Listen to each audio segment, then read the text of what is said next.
All right, everyone. Welcome to our second of two podcasts having to do with this cost behavior. And remember, our point of knowing how costs behave is to estimate the future, right? Estimating costs going forward. And so there's some tools that we can use on data that we already have in the past that will hopefully help us develop a model, if you will, of what the costs are going to do depending on what changes in the future. So we have really 4 tools, and I really only want to make sure you understand 2 of them. Certainly you can spend time looking at the high-low and scatter graph, but we're going to focus on the account analysis and regression, which has become the standard way that this is done because computers are so easy to come by, and everybody has them and everybody can do it. When computers were more rare, then there was some reason to do the high-low and scatter graph methods. Okay, but account analysis is probably important regardless of what tool you're going to use. Is presented in your textbook as use it to actually estimate costs, but it's also an important tool just to make sure that we have the right costs in our accounting system. So before you can look at what the patterns are and what has happened in the past, you need to make sure that you have things in the correct accounts. So for instance, if you're trying to estimate repair expense going forward and you're looking at last year's repair and maintenance expense, you'll want to do an account analysis, look at the detail about what various costs went into that repair and maintenance expense account to make sure that, for instance, a purchase of a new asset didn't get in there by mistake. That you have each month you have you have a maintenance agreement that you pay a set amount of money every month, and they agree that no matter what happens, they'll come and fix your thing and not charge you more because that's covered under their maintenance agreement. Make sure that maintenance agreement got in every month and didn't get put somewhere else, in your accounting. So account analysis is doing that. It's looking at the various costs and just using what we know about those costs to make sure that the right costs are in the right places, and B, kind of to separate which ones are fixed and which ones are variable, and which one may be mixed. Okay, just from looking at them or looking up what they mean when you in the account. Today's accounting systems, you'll be able to double click on whatever the cost is that's listed. If you imagine the T account or the account listing of all the things, you can double click on it and it'll tell you where that came from, who you were paying, all that good stuff. That probably needs to be done regardless of what tool you're going to use. But most of the time we're going to use a regression, which is literally using Excel, we're going to do to be able to separate fixed and variable costs using a mathematical tool. Okay? So we're going to show you how this is done.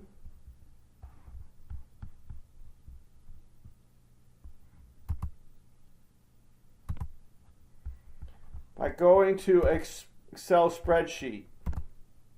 Oops, not that one.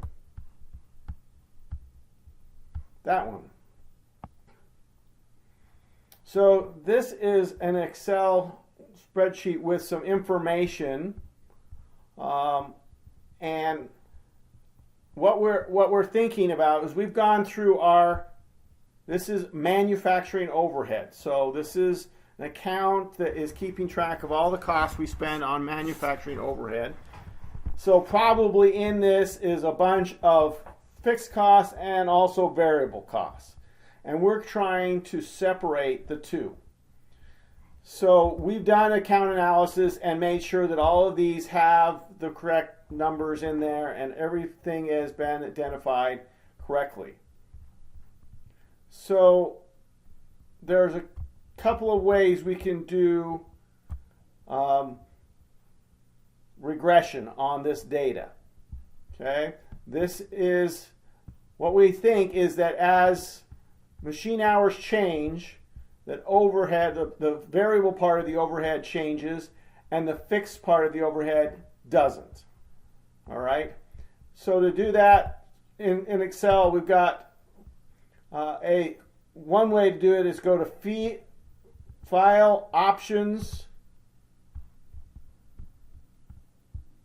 All right, and you'll go to Add-ins, and if you haven't done this before, your analysis tool pack will be down under here under Inactive. You will highlight it like I'm doing here with this analysis tool pack VBA, and then what you want to do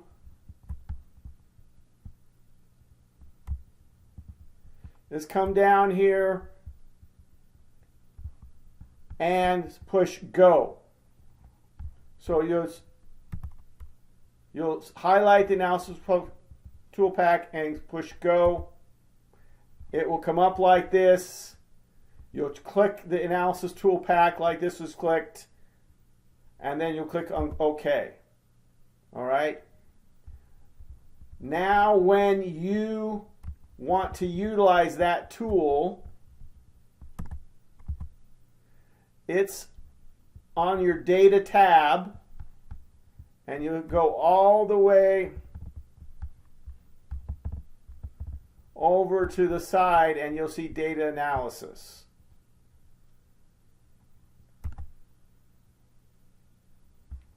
You're going to choose from that Data Analysis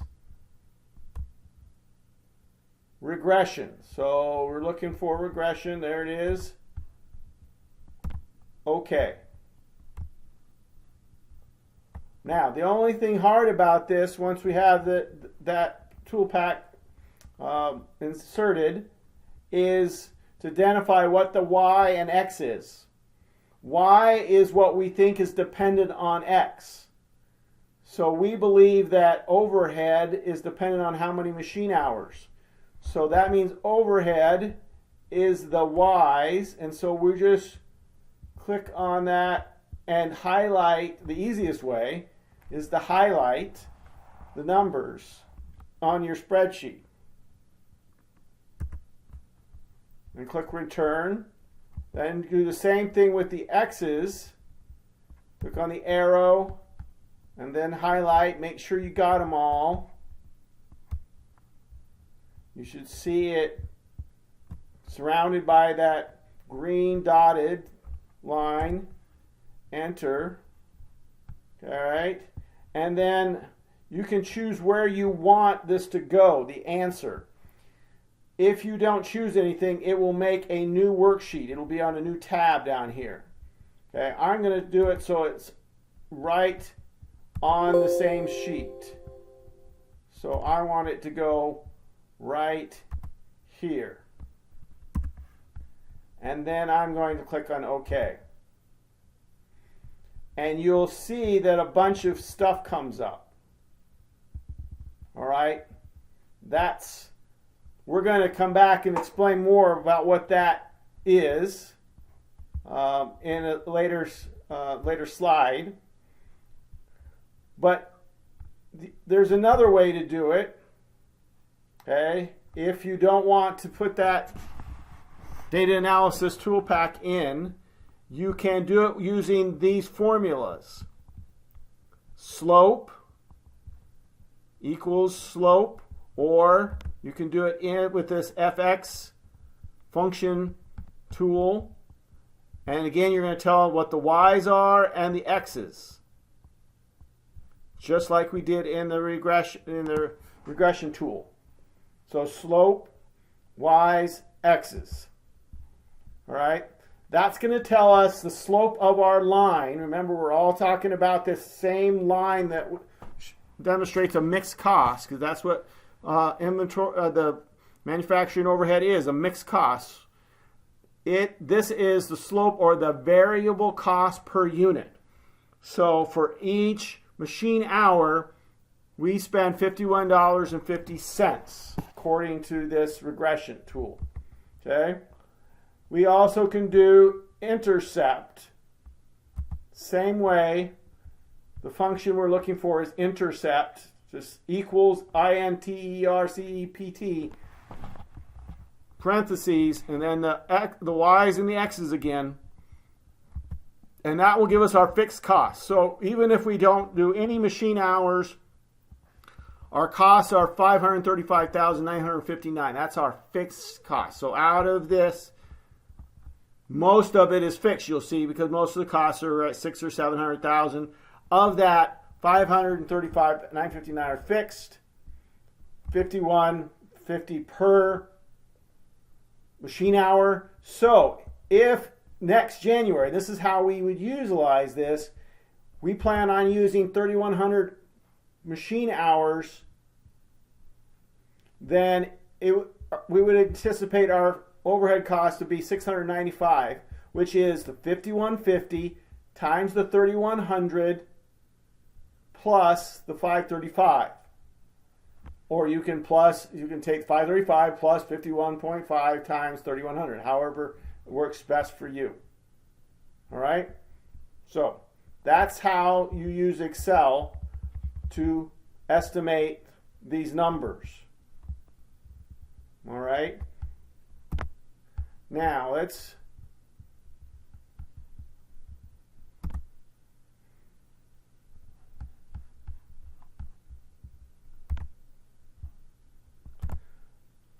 we go back to our slideshow. This explains how to utilize that answer we got when we used the regression tool. Okay? First of all, sorry about that. First of all, the numbers down here, the intercept will be identified. That will be your fixed costs. The units produced will be, okay, the second coefficient will be your slope or your variable cost per unit. So fixed cost, total, variable cost per unit, and it will also tell you how good this is as an estimate. The higher the number in this R squared, between 0 and 1, the higher the number is, the better the regression is. That means the closer it is to predicting the future. We're more confident. So in this case, we're 96% confident that is the right, that's predicting the future. That's pretty confident for predicting the future. So that is how we read that. You can also get that R squared as a formula if you did the slope intercept way by going equals RSQ. An RSQ is R squared, and you put the same Y's and X's as you did in with the slope and intercept. So literally the same data each time. And that will give you the same information as this method will, exactly the same, and interpreted the same way. So a little bit about contribution margin that we're going to start utilizing from this point in the course on. Those of you who've had County 150 or currently have it, you're learning or have learned that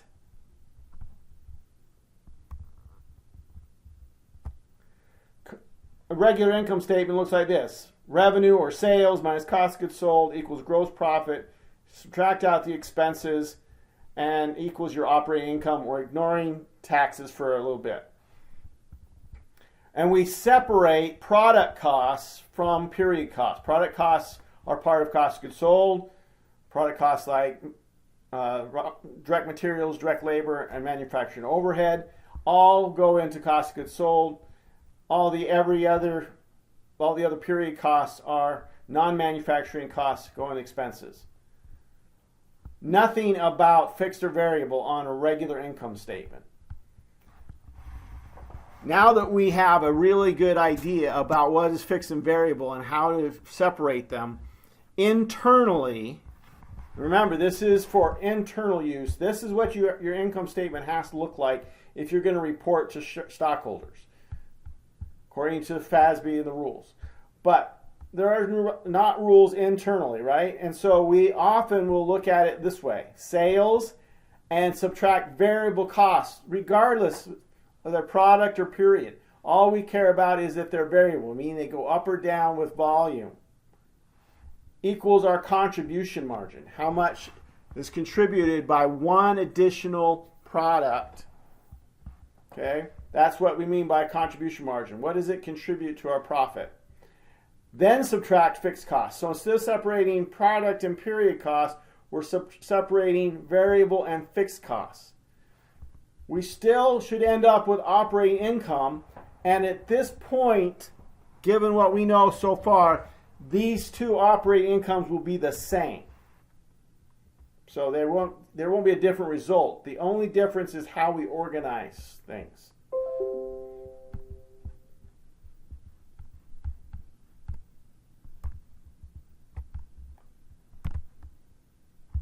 And then some last things as we wrap up. The reason why we like that contribution margin format for the income statement is because when we are predicting future costs, when we think about what we can do to really control what our costs are, it's more important to separate variable and fixed by behavior than it is product and period, because variable, we know how it's going to happen, and we will be able to see as we predict future volume how those variable costs change. Okay. The other assumption we need to remember is we're assuming linear costs, that variable costs stay the same per unit. That is true a lot of the times. More, the amount of wheels you use on your bicycles is going to go up by 2 wheels for every bicycle. It's going to be nice and even. But when you start talking about time spent for direct labor costs, that may not be linear. It may get messed up because of other considerations. And we're going to kind of assume that it's linear, which hopefully is going to be close enough. But we need to be aware that that's what it is. We're just close enough. We're not exact, and we don't know, and they're for sure that the cost will just go up by about the same amount. That's what, when we say linear, every time we increase volume, it's going to go up by the same amount of cost.